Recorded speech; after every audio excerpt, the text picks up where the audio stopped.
यदि सज्जन व्यक्ति मिलते हैं, यदि दोनों का मन एक होता है और उनसे बातें की जाए तो वह बातें सार्थक होती हैं। उनसे जो है दो बातें ज्ञान की हम कर सकते हैं, आपस में शेयर कर सकते हैं, लेकिन मिल ही असंत मौन हो रही है। कोई झगड़ालू व्यक्ति मिलता है, विवादी व्यक्ति मिलता है, यदि हम उनसे बातें करते हैं तो बातों बात में उलझाने की कोशिश करते हैं, इसलिए मौन। उनसे बस व्यवहार की बातें कर लें, बस समाप्त। तो सद्गुरु कहते हैं मिलई संत वचन दुई कहिए, मिलई असंत मौन हो रही है। पंडित से बोलिए हितकारी। पंडित यदि मिले, पंडित का मतलब यहाँ क्या है? पंडित मतलब है विवेकशील। मिलई पंडित से बोलिए हितकारी। जो विवेकशील व्यक्ति है उनसे जो है अपने हित की बातें, पंडित से बोलिए हितकारी। पंडित से, विवेकवान पुरुष से हितकारी वचन बोलना चाहिए।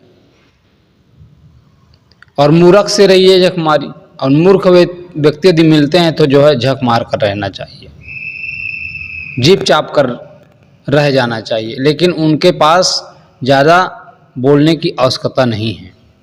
कहें कबीर अर्ध घड़ डोले, पूरा होए विचार ले बोरे। आधा घड़ा जो पानी होता है वह जो है डोलता है, और वह पूरा हो जाता है तो छलकता नहीं है, गंभीर हो जाता है। तो आइए इसी पर कुछ चर्चा करें। बोलना कासो बोलिए रे भाई। जीवन में बोलना ही पड़ता है, बिना बोले व्यवहार चलता नहीं है। लेकिन बोलने का एक तरीका होती है, क्योंकि मनुष्य को सौभाग्य से विकसित मन मिला हुआ है। उनके पास दो शक्ति है, एक वाणी की शक्ति है और दूसरा जो है मन की शक्ति। तो एक दूसरे को अपने विचारों के माध्यम से, अपने वाणी के माध्यम से दूसरे को शेयर कर सकते हैं।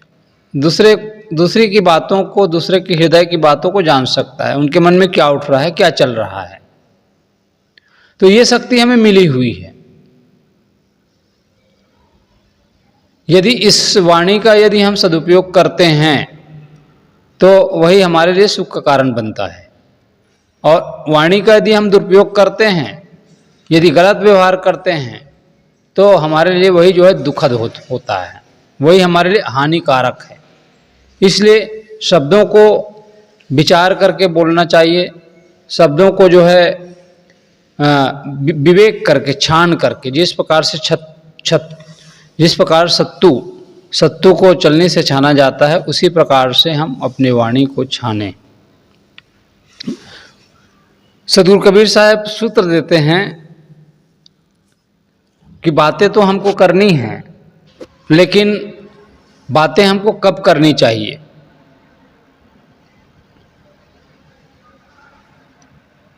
अगले आदमी से यदि हम मिलते हैं और उनके साथ हम चर्चा करना चाहते हैं तो उसके लिए भी उपयुक्त समय चाहिए।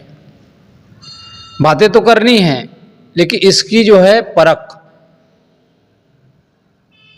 हम माता पिता के पास जाते हैं, माता पिता का यदि मन नहीं है और उनसे हम कुछ बात करें तो जो है बातों को नकार भी सकते हैं।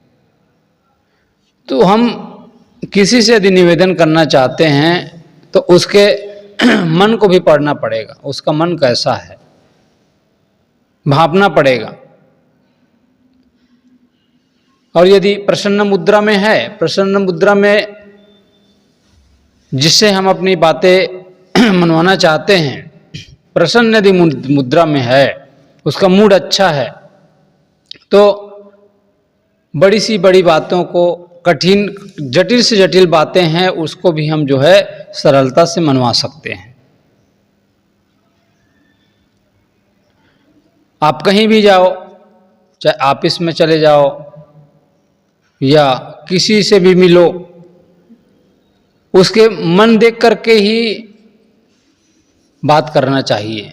मन यदि नहीं है और हम उसको जबरदस्ती करेंगे तो हमारा काम बिगड़ जाएगा। इसलिए चाहे घर की पत्नी हो, चाहे नौकर हो, चाहे मित्र हो, किसी के साथ भी हो, अनुकूलता यदि नहीं है, प्रतिकूलता लग रहा है, जटिलता लग रही है, तो समझ लीजिए कि हम अपनी बातें मनवा नहीं सकते। हम जो है